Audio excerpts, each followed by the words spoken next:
This is the ERP Advisor. Today's episode, How to Fall in Love with Your New ERP. Good afternoon, everyone. Thanks so much for joining us for today's webinar, How to Fall in Love with Your New ERP. Shawn Windle is one of our speakers for today. Shawn is the founder and managing principal of ERP Advisors Group based in Denver, Colorado. Shawn has over 25 years of experience in the enterprise software industry, helping hundreds of clients across many industries with selecting and implementing a wide variety of enterprise solutions. His podcast, the ERP Advisor, has dozens of episodes with thousands of downloads and is featured on prominent podcast platforms such as Apple and Spotify. Ranga Bodla is our guest joining us today. Ranga has over 20 years of combined product management and marketing experience in the software technology industry. As Vice President of Field Engagement and Marketing at Oracle NetSuite, he is responsible for driving overall strategy and go-to-market success. He also has been chartered with NetSuite's industry marketing strategy, developing deep knowledge of global industries, including retail, CPG, manufacturing, and distribution. Prior to joining NetSuite, Ranga led a global team focused on the successful go-to-market of SAP's governance, risk, and compliance solutions, and led product management and marketing and at Pilot Software, acquired by SAP. On today's call, Shawn and Ranga will break down the challenges faced post-implementation to assist ERP users in setting realistic expectations, even and especially in times of transformation. Shawn, Ranga, thanks so much for joining me today. Thanks for having me. Yes, absolutely. We've covered implementations from almost every angle through the years on our webcasts, our podcasts, what have you. And really, I think that's because of how much rides on an implementation, right? So an implementation impacts nearly every, if not, or many, if not every aspect of a business, right? So with that, Shawn, let me ask you, from your perspective, historically, no one really wants to go through an implementation unless it's absolutely necessary. Why is that? Oh, I don't know. Right? That's a loaded question, right? It is. It's I don't know. I think back to some of the first implementations that I participated in the 90s, back in the telco world with Ranga, I was at PeopleSoft before, or I implemented PeopleSoft, then went to JD Edwards and PeopleSoft, interestingly enough. And I was a product manager. So I love the background. It's a great role, right, to have as at a software company. But before that, did these ERP implementations. And then before that, did custom developed implementations. And you want to talk about a certain kind of show. Yeah. The ultimate problem comes down to, right? And I think that's why we wanted to do this call with sort of the theme around February, right? How to fall in love with your new ERP is they're just hard, right? It's like any major change that you're going to experience in life times, however many people you have in the system. So that might be times 1,000. If you have 1,000 people that are new in the system, well, that's going to be a, 1,000 times problem. But the reason why is because you're changing the fundamental way that people are working.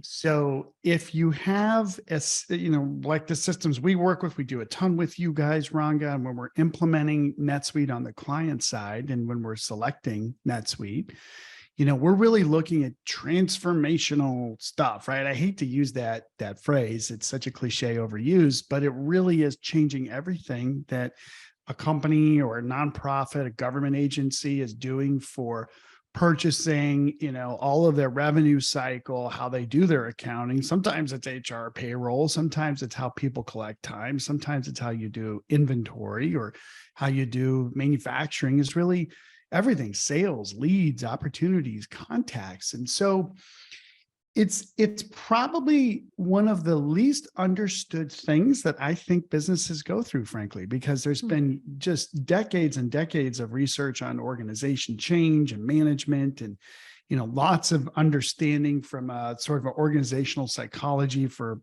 probably 100 years, if not more. But ERP is relatively still new. So you don't have like this, oh yeah, we're in the 2.4 phase. where we know this is the problem we're going to come across. So now we do this. Bing. I mean, we're trying to develop that. I've been focused on that for a long time myself. And, our team tries to implement that. But I think it's that combination of it impacts everybody.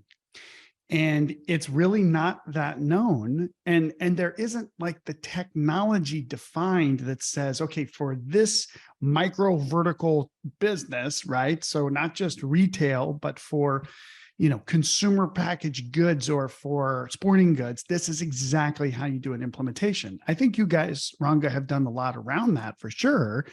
But it is still the first time it ever happened at a client of ours that does duck decoys that we selected and helped implement NetSuite. It was the first time that company was coming off of QuickBooks and some other systems onto NetSuite.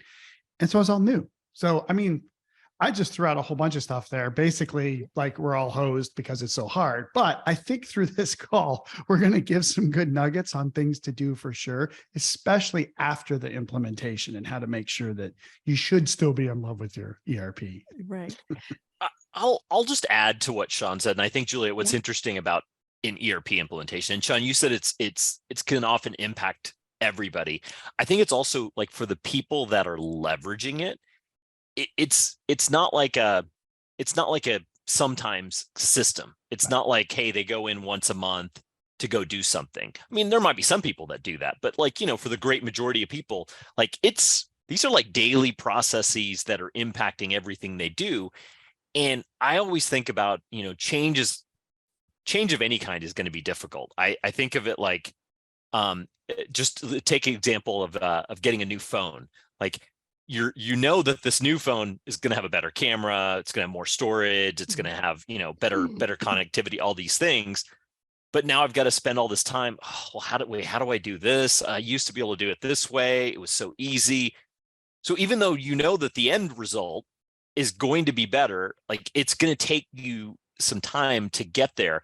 And I think you can use that analogy and obviously it's multiplied. Going to a new phone is a little different than going to a new ERP.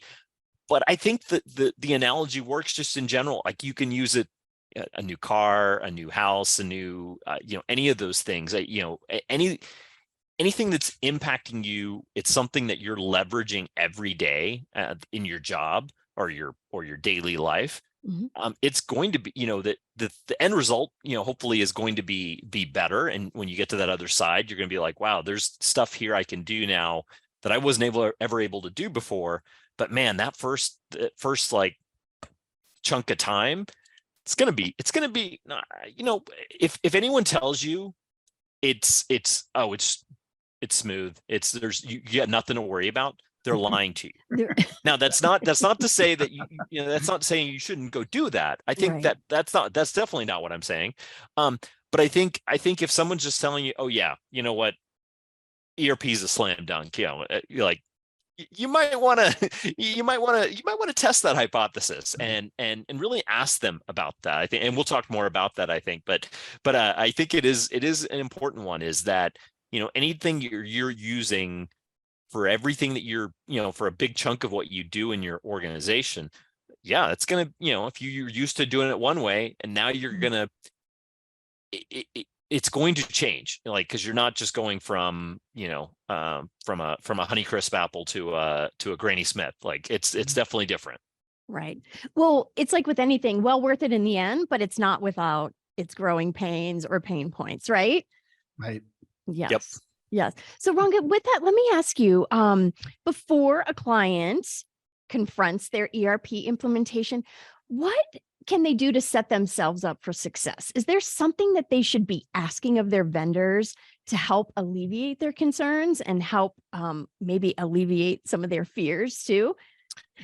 Yeah, I think it's a good question. I think absolutely. I think the best buyers are ones that are asking questions about, how do I make sure and do change management? How do I make sure and get a successful, what are things that your other clients have done that have made it easier to make the transition? Like, I think if there's a open dialogue between the vendor and the customer or the prospect about hey, this is going to require some change. It's going to be different. You're going to do things differently. Some things are going to be different than how you're used to doing before. In some cases, like you might have done this one thing and it took you, 10 seconds, and now it's going to take you a minute.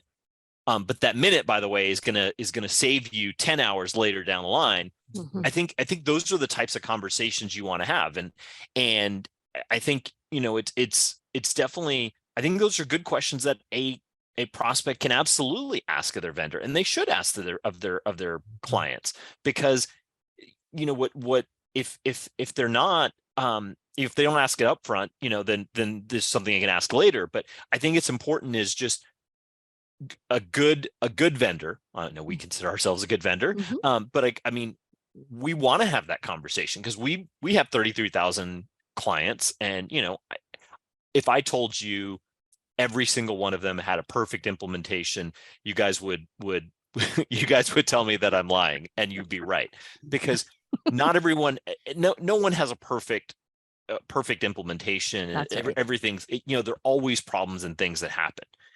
But what's important is getting to that other side, and that they start to then figure out how they can do things and get better. And I don't know if you want me to bring up this example, Juliet, but I went and Sure. saw a client a few months ago, and new client, or not a new client. They've been around NetSuite for like 5 years, and they had this wall, and it was like a history wall, and it had like all these like milestones in the company. The company's been around for a number of years, and it was great to see it. And I was in there, and it was like 2017, and it had this. It was like the low point of our life was implementing NetSuite, and now Oh no, you made and the wall. we made the wall. But then, but what they told me was, they said is that literally was our low point, because we went in there and we're like, what have we done? And then this, I met these clients that I met, I went with the CEO, their VP of supply chain, VP of finance, or CFO, all these. And what they told me was, the things that they are doing now as an organization, as a company, the companies that they've been able to get as clients of theirs, the conversations and the partnerships they've been able to have, they're like, we never would have been able to do even half of these clients in our previous system. So there were some growing pains, and it was definitely very painful at the beginning, because we're like, oh man, this is like so different. It's like, how we do vendor bills, or how we do purchase orders, or how we do this, like, but then they kind of figured out how all those things work. They made some changes to make sure it was streamlined. They, got everyone trained, and, they, coming on the other side of that, they're like that was like they were in the trough of despair, to use the Gartner phrase. Like, they were really in that trough of despair. But then coming to the other side, once they kind of got past that, it was a very different conversation. And I think it's really important to have that conversation with a vendor about, like, hey, tell me what others have done. Tell me the good, tell me the bad, tell me what, where how we can work into that. And sorry, I one other thought, I was thinking about this question this morning in preparation for this topic. This is an important one. I think anybody should ask their vendors. How am I going to be supported? Not just after I buy the software, but through the course of my implementation, and then in the lifetime of me as a client. Right. And I think this is a really important difference. I always say this about SaaS or cloud versus on-premise. The on-premise world, you went and you sold it, and you got it, you got your check, and you left. And if you're successful, great. If you're not successful, like, okay, we got our money, we're going to have maintenance. But it was different. We have to make sure that you as a customer, as a cloud vendor, we have to make sure that you as a customer are happy on an ongoing basis. Because guess what? The next time that you're up for renewal, like, you can go somewhere else. That's the beauty of the cloud and the benefit of that.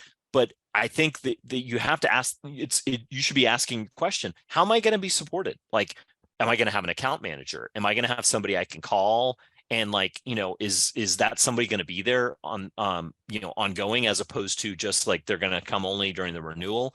And so I think those are important questions to ask. Now, obviously, selfishly, I can say that we're very focused on that. I don't think all vendors are, and it's an important one to ask: is how are you supporting them? What does that organization look like? What resources can they bring to bear? And how is all that going to lead to my success as a client? Yeah. Shawn, can you add to that about what you've seen with our clients, that maybe questions they asked or questions that they should have asked? Yeah, you bet. And it's sort of like, I just do this like intuitive now, right? We were on a call this week with a client who is selecting a partner for a big project, multi-million-dollar implementation. And they called us, they're in their selection process, and they have 4 vendors that they're talking to. And they got 4 responses. I didn't even want to see the responses, because I knew the types of firms that they were talking to were going to have a certain agenda behind them, right? So that this is important for the people on this call that are really like, okay, how do you really fall in love with your new ERP? You have to fall in love with your implementation people first. Like, if you don't love them, you ain't gonna love your software. I'm just here to say that, and what I was coaching them on was, some partners, they don't have the industry experience, or maybe they're too big, or maybe they're too small, and you just kind of know it. Like, you just kind of know it. Like, if you've got a big company and you got a small implementation team, probably isn't going to go very well. It just isn't. But if you're a small company and they bring in a big implementation team, you're probably going to pay more than you need to, right? Like, it's got to be just right. It's just like Goldilocks. Right. Just think of Goldilocks. Right. Selecting ERP implementation partners.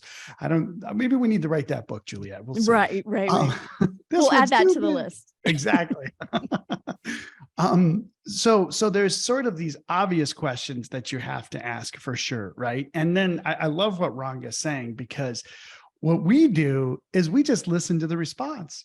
And I kind of don't care what they say, because they're just flapping the jaws, is what we say. Well, we're going to do this, or we're going to do that. But like you can just really sense, like, no, they're really going to do what they're saying, right? And that's the kind of partner that you have to have. I can remember years and years and years ago, I did a blog post somewhere, and I said, select an implementation partner like your job depends on it, because it does. Right.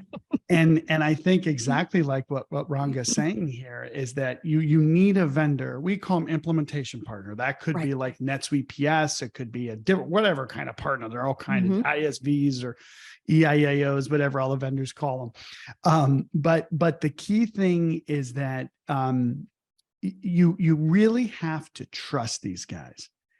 And it's very easy for somebody who's never been through an ERP implementation to kind of play the, oh, I've never been through this card, kind of play the dummy card.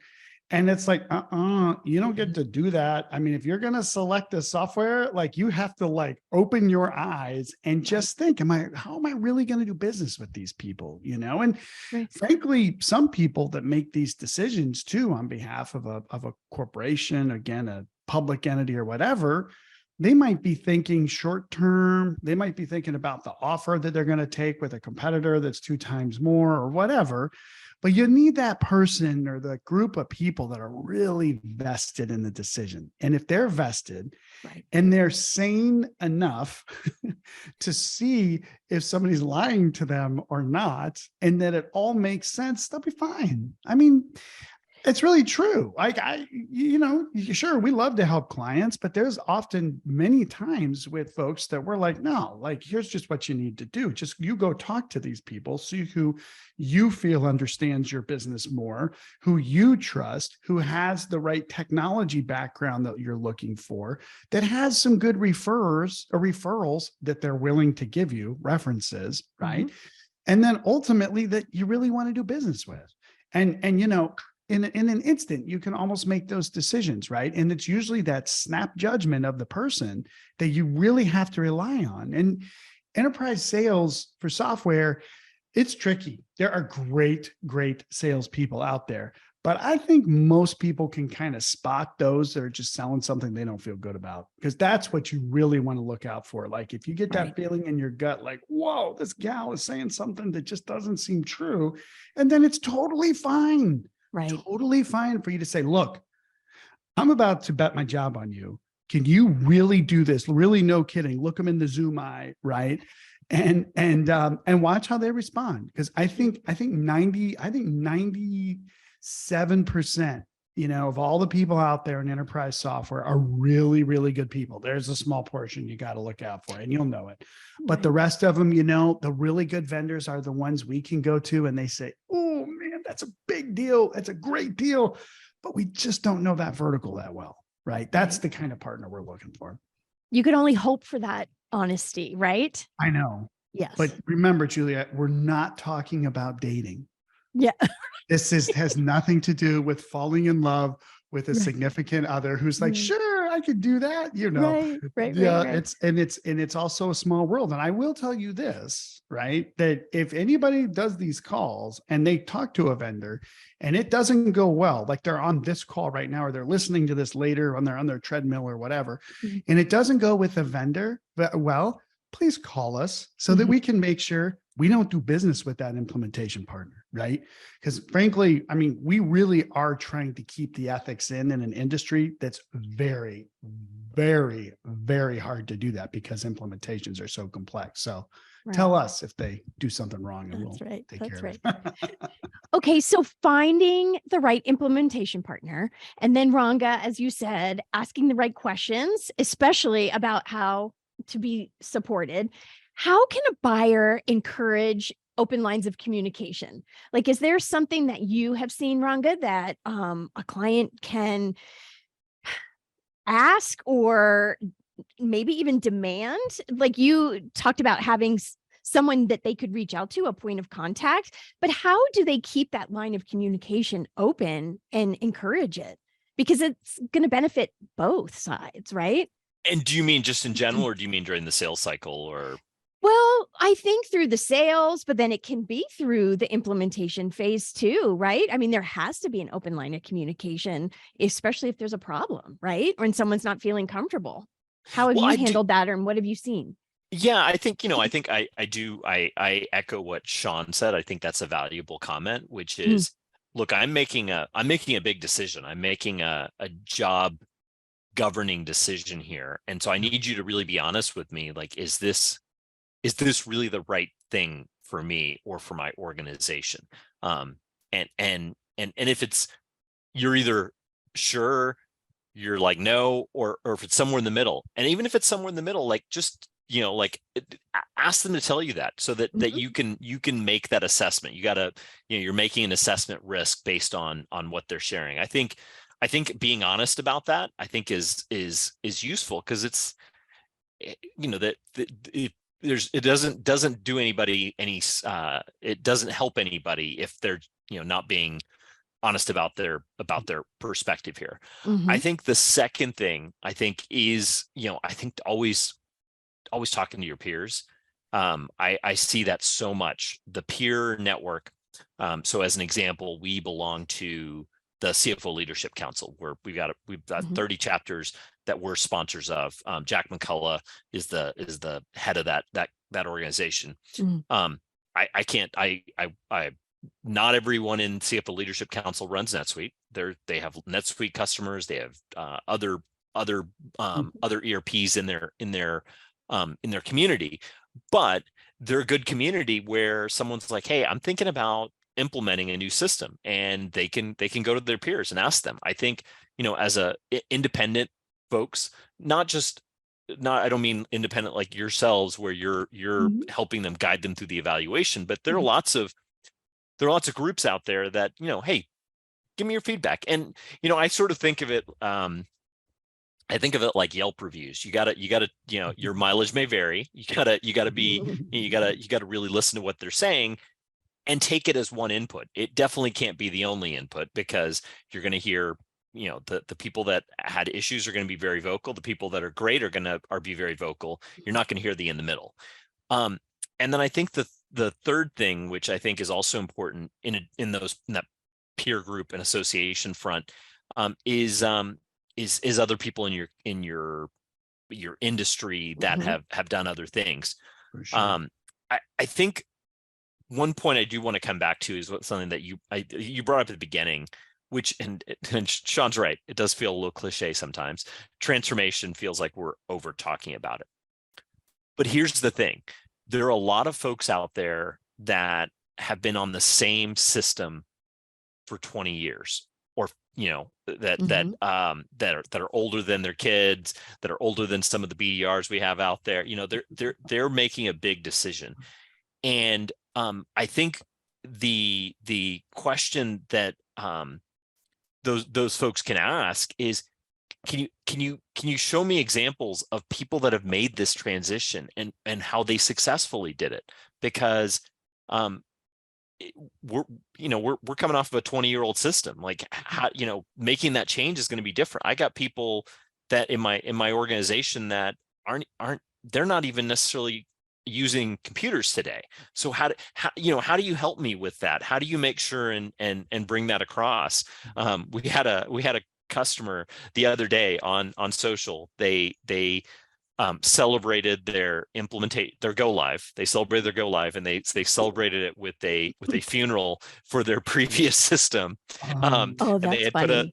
put like a little flagstone, and they buried the old system into the ground and everything, and they were commenting like there were some real tears, and it was sort of said in jest, but it was funny because they were basically saying, some of the folks were like, hey, this is going to be different. Like, we're going to have to do things differently than we're used to. We know it's going to be better, but so I think those are some of the things that people can ask to make sure that they feel good, they feel comfortable, and they can really get into those things. Yeah. So Shawn, what have you seen clients do to encourage open lines of communication with their vendor and implementation partner? Well, probably the most important thing is during the sales process, especially near the end, get the cell phone number for the executive sponsor. We get them from the software vendor and the implementation partner. Oh, smart. Yes, you always ask for that first, because look, we're all in businesses and organizations that are extremely busy. Everybody is busy, and it feels like we're understaffed everywhere you look. I know changes and things are happening, but still, it's just, there's a lot of work to do. And it's the same with the implementation partners. It's the same with the software vendors. So I just had an opportunity to catch up with Evan Goldberg, the CEO for NetSuite, just this week. And he was great. He was like, look, any problems, call me. And of course I was like, so if I have any problems with clients, can I call you? Right. And he's like, absolutely. And that's huge, right? Because you have to have that open line up front, so that when there's a problem later, you're not scrambling trying to find the right people. And I'm not saying call the head honcho first. Right. That's actually, it has taken me years to figure out the correct escalation levels, right? Sometimes I'd go too far, right? Or sometimes we go too low, but we always start with so we always get sort of that final point, like, established at the beginning. If we know that there's that release valve, we can go to the EVP of consulting or whatever, right? We can go to that person up front, but we don't go to them. Instead, when we're working through the implementation, we tell the vendors, and on behalf of our clients, like, look, open, honest, the only reason why implementations fail, the only reason why, is lack of communication. There's no other reason. I mean, Ranga, you know this, the technology is amazing. It can do anything, right? The people know how to do what they're doing. You have 33,000 customers. I think you've dealt with most of the problems by now, right? But if somebody doesn't say there's a problem, right, it doesn't get solved. So what we do, and this is important, and if people are listening to this, you should totally jot this down, right? This is exactly how to handle an issue. Is the first thing you do is, when you have a problem, say in configuration, it's not working as you'd expected, go to the solution architect or to the project technical lead, whoever's responsible for the development of the product. Go to them. Hey, I don't think this is going to work. And I'd say 80% of the time it just gets solved right there, right? Don't sit on it. Don't sit in the CRP or in the personalization session or the whatever and be like, oh, I'm just not sure if this is going to work for us. Say it. Just say it. Just say it. It's okay. It's totally okay. You might not know what you're talking about, but that's okay. Just say it so it can get handled, right? Then once you do that, let's say they're working it and they're too busy and they don't handle it, right? There's always like a sponsor from the implementation partner side that's like a director, principal, a VP or whatever. Just go to them next, right? I mean, there's a PM in there too. So you want to talk to the PM, tell them, hey, I got an issue here. Can you talk to your peeps, get this solved? Whoop, that solves it. That's easy. But if still doesn't solve, you go to the next level, right? And then you go to the next level. And then finally you go to like that fourth or fifth level that you should have identified during the sales process, but you've at least gone through the different levels. And listen, you have to do it fast. Because I'm telling you, everybody's busy. Everybody is. And I've seen that escalation sometimes take 3 months. And by then it's too late. The project's over budget. There's problems. People are, ready to go crazy. Like, don't do that. Just keep being persistent about the right level. It's like a gradient step up, it's like a little step ladder, right? It's like the sweet success stuff you guys have. But you really do want to do that and you'll get it resolved, right? And I mean, we had a client that we're working with that did an implementation with another vendor and they realized, oh, doesn't work. Software doesn't work. We'll just stop the project. And first thing I said to them was, I'm sorry. Like, I'm just sorry you had to go through that. I had nothing to do with it. You kind of made a bad choice, clearly, but I'm still sorry that you had to do that. It still does happen. And I think at the end of the day, the real why that happens is because people think about enterprise software, ERP, HCM, SCP, supply chain planning, all this stuff, right? They think about it like they're buying a unique, discrete item, like a water bottle. I just need to put something in the water. I need to have something. ERP is just not that way. Well, it can meet a manufacturer's requirements, so then it's going to be fine for me. There's thousands and thousands of customers. Well, guess what? The way you do manufacturing is you make major jobs, major conveyor systems for delivery companies. And that manufacturing solution that you selected doesn't do. It just doesn't do it. But shouldn't somebody have talked about that along the way? They didn't. So I think the key thing for this whole thing is like, and it's even like in a relationship, like, Erica and I are married and you've been in some of those times where Erica and I have had little disagreements or whatever, but we work it out through communication, right? And that's the key to the whole thing is just communicate at the right gradient. Right. You're not going to get to a point where a problem is just going to kill the project unless you don't do that right step up front. Right. I gotta echo on what Shawn said, and I think it's really, really important, which is, and I've unfortunately seen projects go south. I had someone that they finally ended up deciding to exit. But what the thing, here's what happened. They had an issue with one team and they didn't say anything. Had an issue with the second team and they didn't say anything. Had an issue with the third team. And when I say they didn't say anything, they should have escalated sooner. That there's an issue. And I think it's a little bit of what Shawn said, which is if your gut tells you that something is going wrong, it probably doesn't just mean you're hungry. It probably means there's something that you need to have a conversation about. Now, as Shawn said, you might be completely wrong. Like, in fact, like everything's fine. You know what? We're in the midst of, we're changing how you're doing a process. You're going to do it differently. We've talked about this. Here's how it's going to look. And you have that discussion.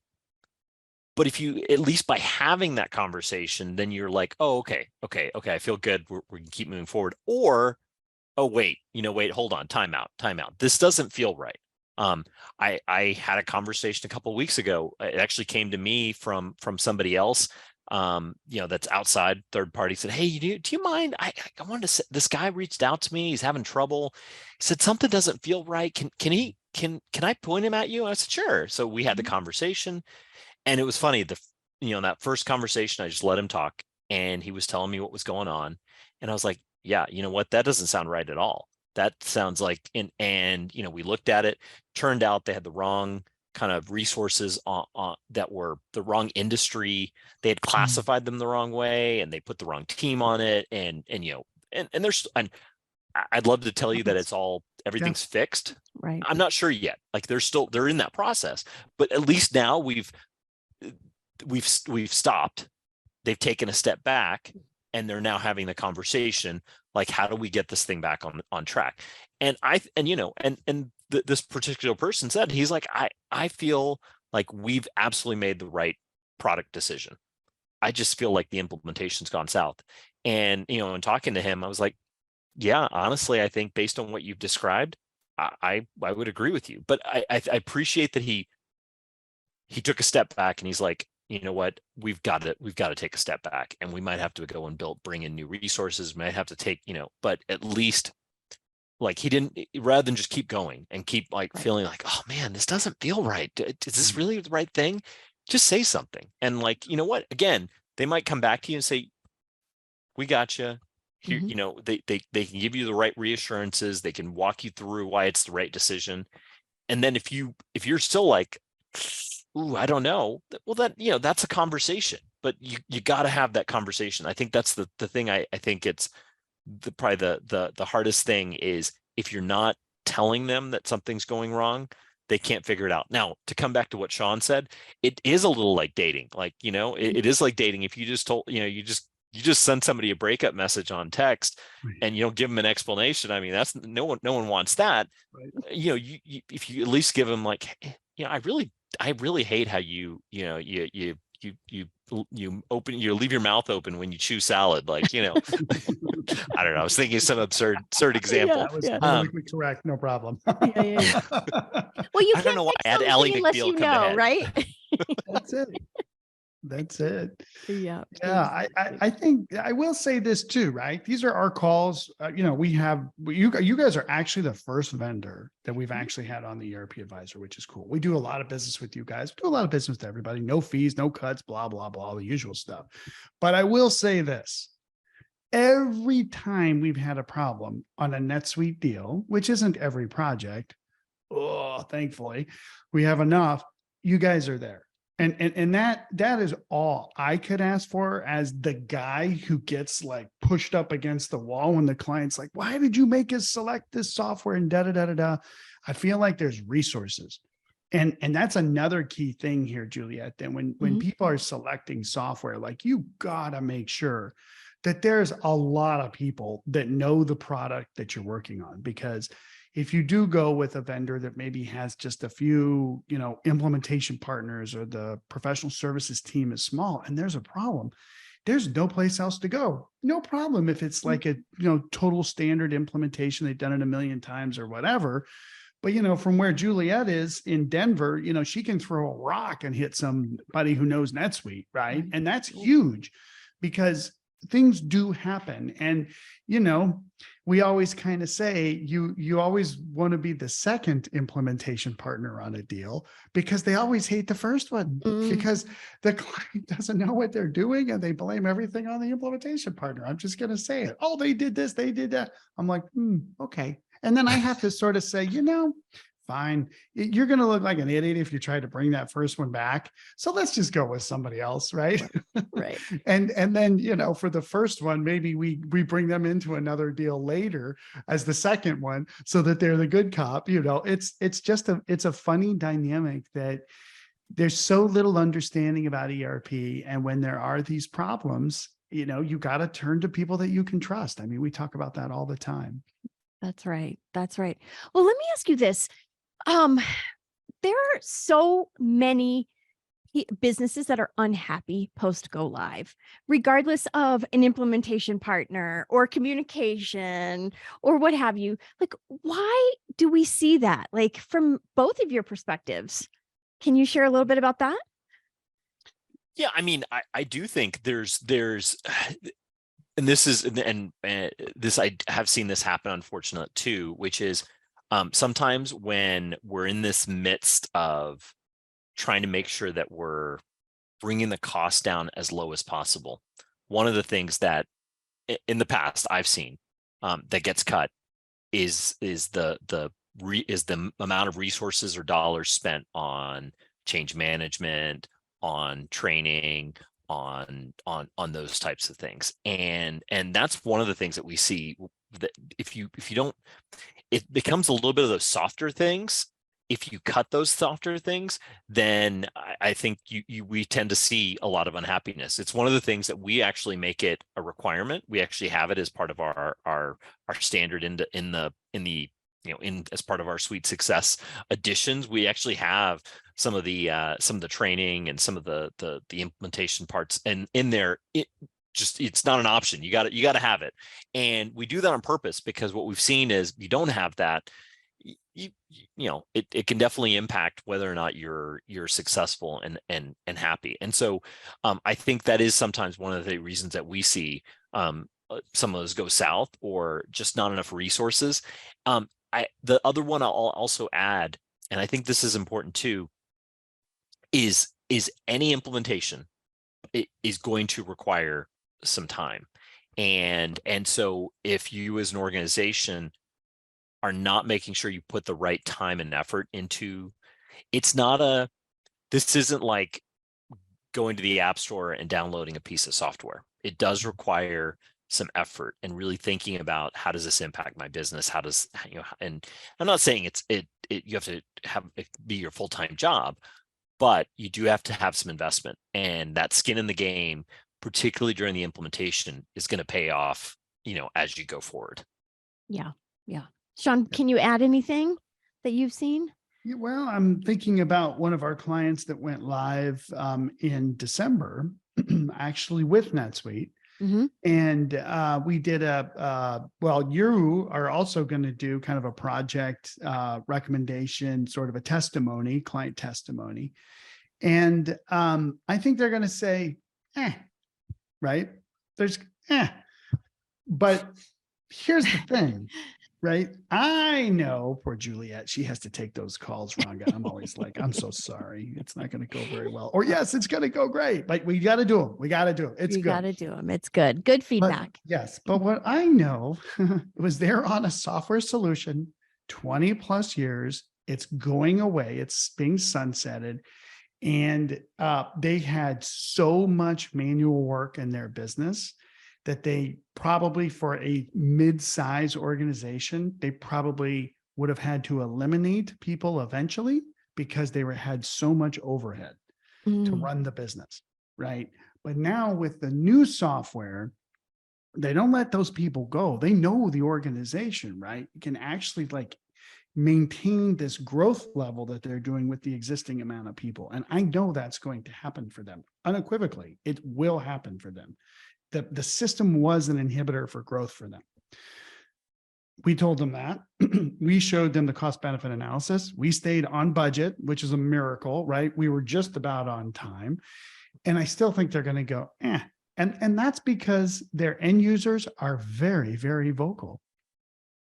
And their life is totally different now. And they used to do accounting one way. Now they do accounting another. The projects, the sales, everybody else is fine.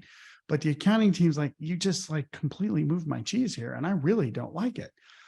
And the reality is some of those accounting people won't be around much longer. Maybe they're at the end of their career. Mm-hmm. Maybe they don't want to go through the change, right? So these decisions are monumental for these organizations. They extend beyond an individual or a group within the organization, like a functional area like accounting. It's really for the benefit of the organization's future. I mean, that's why we always look to make sure, we look at the strategy, and then we look at how enterprise software will help them meet that strategy or not. And if it doesn't, we're not doing it, right? Right. This organization wants to grow. They're going to be able to grow because they have better software.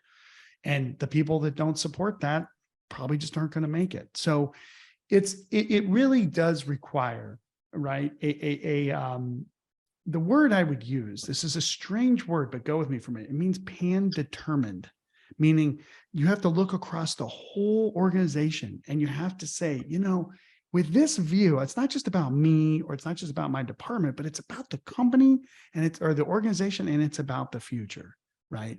And I think if that's in alignment, I think you get the right implementation partner that's just willing to be frank and open and honest with you. I think you get a software vendor that can scale with your growth, that's flexible, that's willing to work with you through whatever challenges you have. I think you're fine. I think you can do it. I mean, and that's where it's like love. It's like my wife.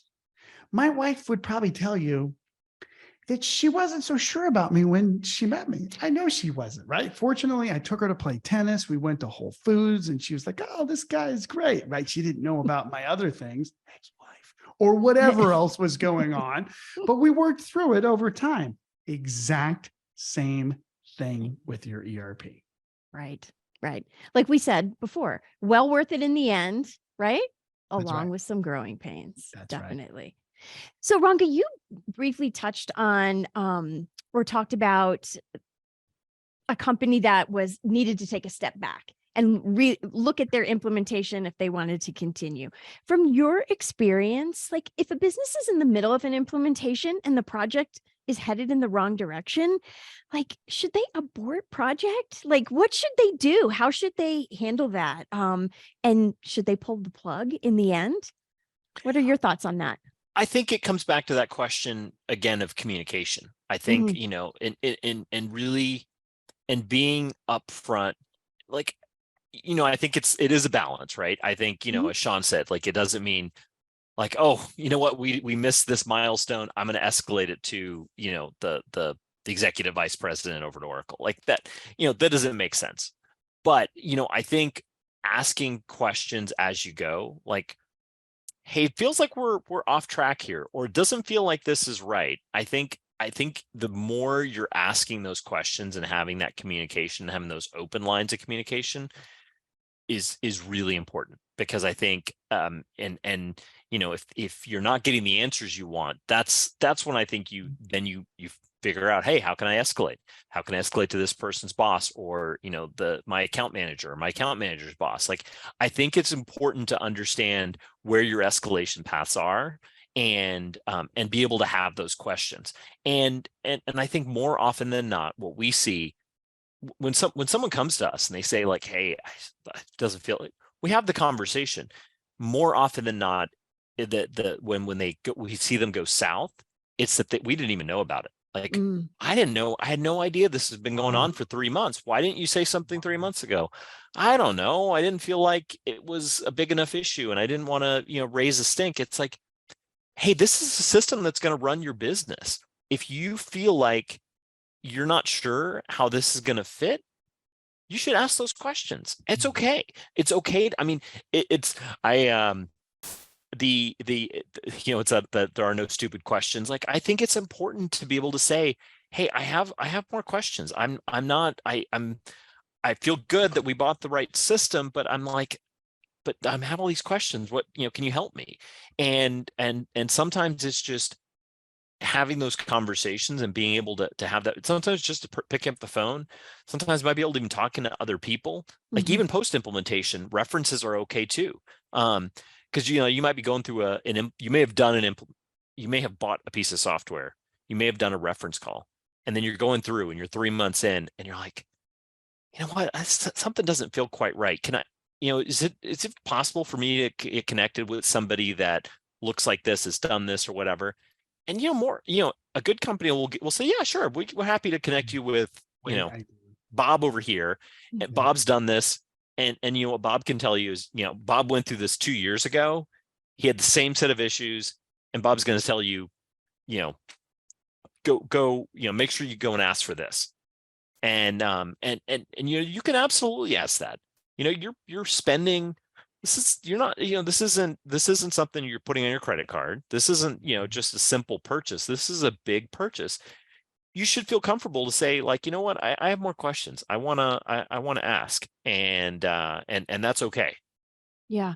Well, I think it's almost like knowing that you could press pause, right?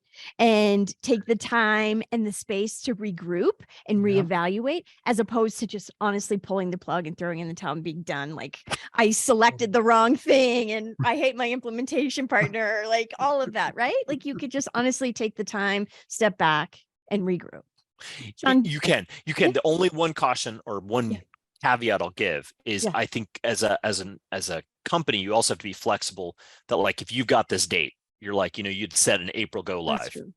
Just know, and that's okay. I think it's okay to say, you know what, we need to take a step back. I recognize that, because then the company might be like, oh, if we're happy to answer that, but that April go live might be at risk. Okay, that's okay. I'm okay with that. Right. You have to be okay with that. If you're not, then obviously that's an issue. Yeah. Shawn, what from your experience of clients going live and having to press pause? Yeah. Well, I'm trying to, I mean, we had one client that was supposed to go live at the end of December, I think it was. Mhm. And now you just sent a gift basket for them for, I think they pushed a few months, right? And then Yeah, I they just pushed heard a few today that there was another one they've pushed for the second time, and now they're going live in April. well, we're going So, to keep sending them gift baskets every Yeah. time. So that's good. Yeah. But the fact of the matter is, just like Ranga said, like it's a tough decision and you might have some internal sort of dates. We do tell our senior executives, please don't set some kind of a bonus for the project sponsor based on the go live date. You don't want to do that, right? Don't do that, because if it's the wrong time and they're fighting to get this bonus and they still go live and it's a disaster, like everybody's going to suffer. So, That's right. the bottom line is you're not going to do this very often if you do it right, hopefully. Right. And if our clients are doing it often, I'm out of the job. So that's not going to happen. So do it right. And so for that particular client, they're very, very savvy client. They are on NetSuite. It is not about the software, but they are very unique in their business in what they do. And they want to make sure it's well understood through the organization, that it's set up right, and that there's no problems after they go live. They have a zero tolerance for issues once they switch over. There can be no problems, right? Yeah. A lot of times companies use the first couple months to work through whatever issues they come in, and that's okay. These guys can't do it. They're a nonprofit. They service, and they're in the medical industry. So they're just doing it right. And I have a lot of appreciation for doing it that way, and a lot of encouragement that I would provide to folks to say, you also have to be realistic with what is your tolerance for risk, right? We had one client, we basically called go live user acceptance testing because their people wouldn't make the time to test. When we had the time set in the calendar, they were too busy. So that meant when we flipped the switch, okay, I'll do it. Right. And it was testing. So we had the vendors on site. We had everybody ready to help, and they're throwing code left and right to get everything set. And it was okay. We worked out just fine. So you also have to sort of look at your organization objectively and really figure out what are they really capable of doing here too.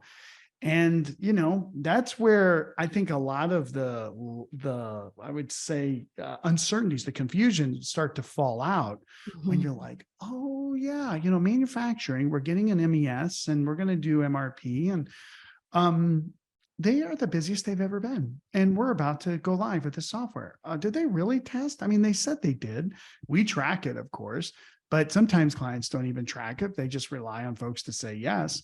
But then just go down and talk to the people. How are you feeling about this? Like, how did your testing go? Like, what are you really thinking? And if you hear things like, we learned from this lady who was lying. She was teaching us about following people that are lying. And they're like, yes, I can totally do this system. I'm really ready. You're like, wait a minute. You remember that lady? I remember that. Look for the signs. It's That's important. right. Your people will tell you if they're ready or not. Yeah. So Shawn made a really good point that I want to echo or make a quick comment on, and it's really important. Is he's right. A lot of people do kind of use the post go live to kind of work out some kinks. If they have zero tolerance for go live, they really need to communicate that up front, because you might change like how maybe there's a soft go live, or there's a user acceptance test, or there's different ways you can do that. But if the team doesn't know that, because I think there is generally an assumption, when you go live, it's going to be, we're going to work out some kinks. But if there's zero tolerance for that, for whatever reason, the various, I think having that conversation up front is going to be a lot better than having it, go live and then, turns out you do have some tolerance or some things go wrong.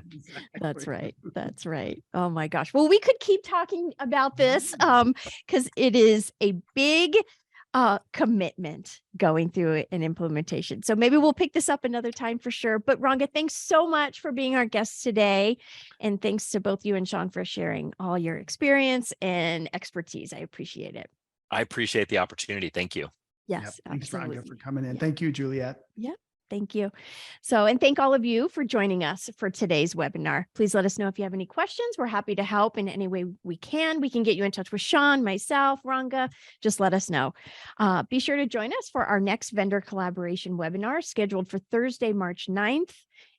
Executing a successful migration from legacy ERP to the cloud, when our very own ERP expert, Shawn Windle, will be joined by special guest, Acumatica's VP of Partner Programs and Strategy, CJ Bogazuski, when they will discuss the advancement and wide-scale offering of cloud ERP and will help assist legacy software users in confronting their ERP migrations to the cloud. Please go to our website, erpadvisorsgroup.com, for more details and to register.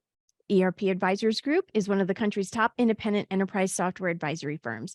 ERP Advisors Group advises mid to large-sized businesses on selecting and implementing business applications from enterprise resource planning, customer relationship management, human capital management, business intelligence, and other enterprise applications, which equates to millions of dollars in software deals each year across many industries.